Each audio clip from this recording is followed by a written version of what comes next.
She's called Rani because she's a queen and she's back to take her rightful place on screen. Hello and welcome, Rani. Hi. Welcome back on screen. Thank you. You have always been a very loved actor, and I feel every time you come back, there is more love for you. Do you find that too? Is the love only increasing with the years? I hope so, and I pray so, and I will work hard for that all my life. You're not very online, so let me tell you. I'm not online. You're not online, exactly. So you're missing out on all those beautiful collages and your throwback pictures that I think we see more than you see. No, actually, you know what, to be very honest, my team gathers all of that and shows it to me. How do you feel? Elated. Loved, of course. That is the first word that comes to my mind. It makes me feel very humbled. And I feel very thankful that people who love me have the time to do that for me. You know, because you need to take out time to even do something like that. To defend your favorite star. It's always Rani's #1. Nobody could ever.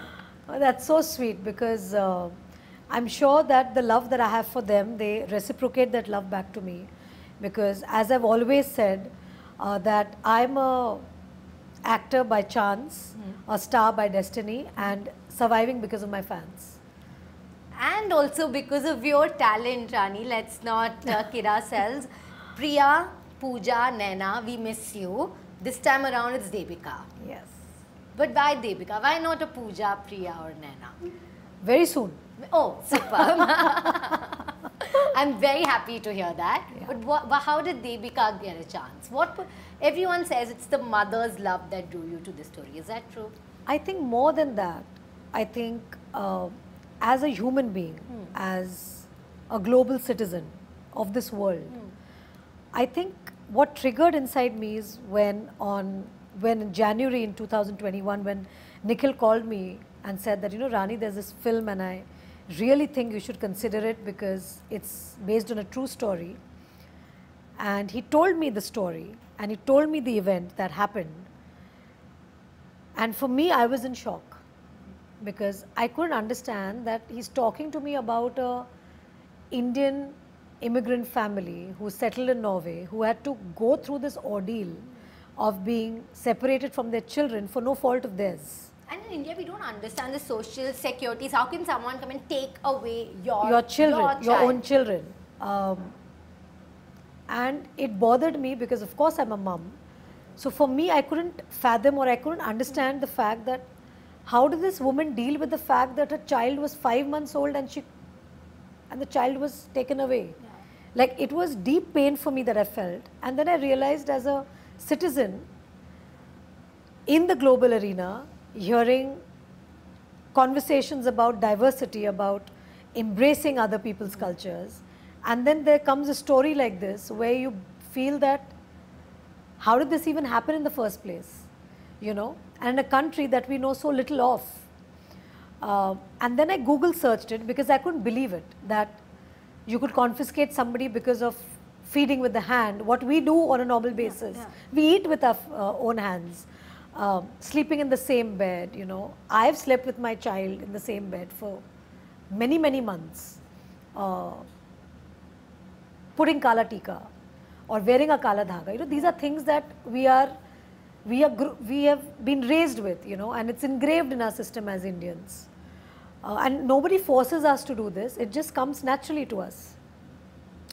So when I Googled the case, I realized that the Indian media had very extensively covered this case in 2011. And what saddened me was that in spite of it being such a recent case, I didn't know anything about it. I didn't know either, honestly. Exactly. So it made me feel so ignorant. And it made me feel bad that how did this happen while I was very much there in 2011, and how did I miss this story? And the parliament, there was conversation in parliament about it. The Indian government was involved at that point of time. And I just thought that, wait a minute, I need to do this film. Because I need to tell many more people about this story. I need to tell people about this woman's fight, who single-handedly fought her husband, fought a nation, fought her own people, fought in her own country, and got back her children because she had the faith that she was right and she didn't do anything wrong. And she wanted her children back at any cost. You know, and for me, that drove me to do this film, and that drove me to become Devika, because I needed to tell the story. I needed to make people aware. The fact that you sit here today and do this interview with me after watching a film and after knowing about this, you know, when the trailer came out, it started conversations about how Indians live abroad, because we are given a picture that everything is so hunky-dory. You know, with you know, our cousins or our friends living abroad, we feel everything is great for them. But the challenges that they face day in and day out, the challenges they face when they're raising kids abroad, you know, when they have to work and earn a living and do everything all by themselves, it's a very difficult life. So there were so many conversations that started everywhere about that this is something that they face on a daily basis, which they would never bring up. Or which we would never bring up. I like so you, this. there's So so this many film layers has to it. started so many conversations. So I'm so happy that I was able to bring the story onto celluloid and onto the cinemas, which is so important. That's a great perspective, because if you don't know history, we are bound to repeat it, right? Yes. So it is important to be Yes, aware. and it's important for people to get aware so that they're aware of these problems. And if they are planning to settle abroad, they should know what are the rules and regulations that you have to live by in another country. Yeah, because You what know? we saw was so shocking. Also, your most emotional portrayal yet, you've carried this entire film on your shoulders with very able help from all your supporting Team. team, and actors. the co-stars. They were fantastic. But the kind of heavy lifting that you had to do in this film, also I feel it was your most dramatic performance yet, because of the subject matter, you think? Absolutely, because you know, when you're portraying a mother, you know, there are so many different women who react differently. Like, you know, when I go to school, I see so many parents who are, you know, parents of children who are studying in my daughter's class. But we all are very different. We have the common thread of love for a child and how we care for a child, but every parent is different. Every mother is different. But for me, Devika was close to home because she's a Bengali mother. She's a mother who I've met. I'm raised by a Bengali mother. I have a Bengali mother who I know from my childhood. So she's close to home, you know. And I channeled her from my mother's perspective, because my mother is raised in West Bengal. I couldn't channel myself because I'm raised in Maharashtra. I'm raised in Bombay, you know. So I'm not a typical Bengali mom, you know. But Devika had to be somebody special, and no better Bengali raised in West Bengal than my own mom.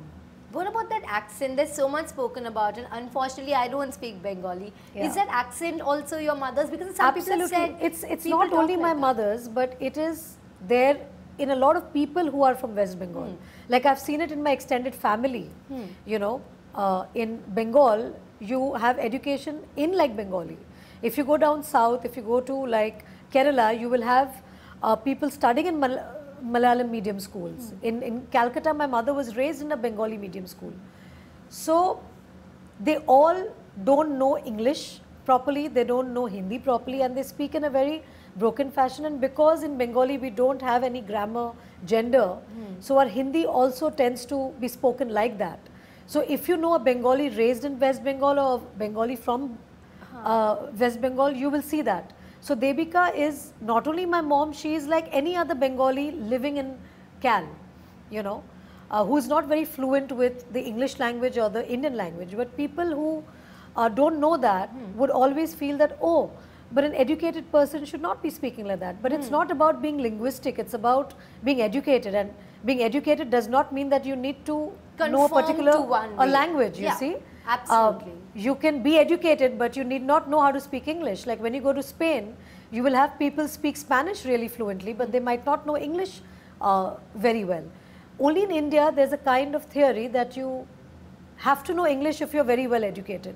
That's never the case, you know. And I've seen a lot of mothers, a lot of women who are educated, who are very, very worldly wise, but they might not know a language very fluently, you know, and they struggle to speak a language.